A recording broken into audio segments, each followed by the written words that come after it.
Alright, magandang gabi mga ka-idol. Yan, luto na yung ating tinulang manok. Wala tayong malunggay. Ihalo lang natin yung pitsay. Yan, tinulang manok with pitsay na lang yan mga ka-idol. Yan, konting kulo lang yan. At ilagay na natin yung ating pitsay. Yung pitsay sariwa. Yan siya. Yan, lagay na natin mga ka-idol. Yan, lunod lang natin. Yan, napuno na.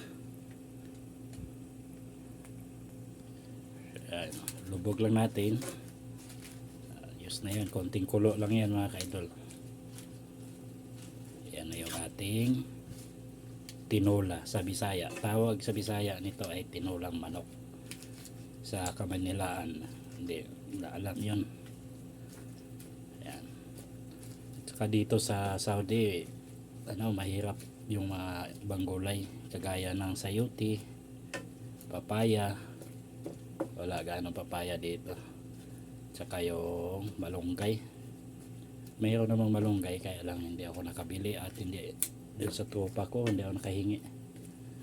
Ayan, takpan lang natin muna yan mga ka-idol hanggat kumulo at okay na yan siya.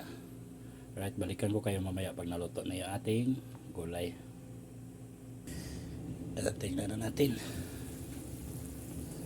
Ayan, okay na. Ayan mga ka-idol, yan yung ating manok. Ayan. Yan ang simpleng tinula sa tawag sa Bisaya. Ayan.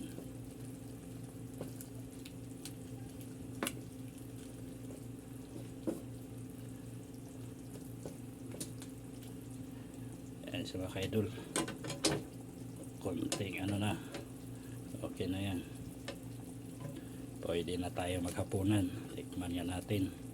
Ang timpla nito mga ka-idol, nga pala, patis at saka konting asin. Wow, lasa. Sarap. Ayan.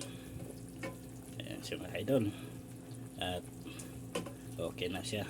Maluluto na rin yung ating pitsay at pwede na nating i-off.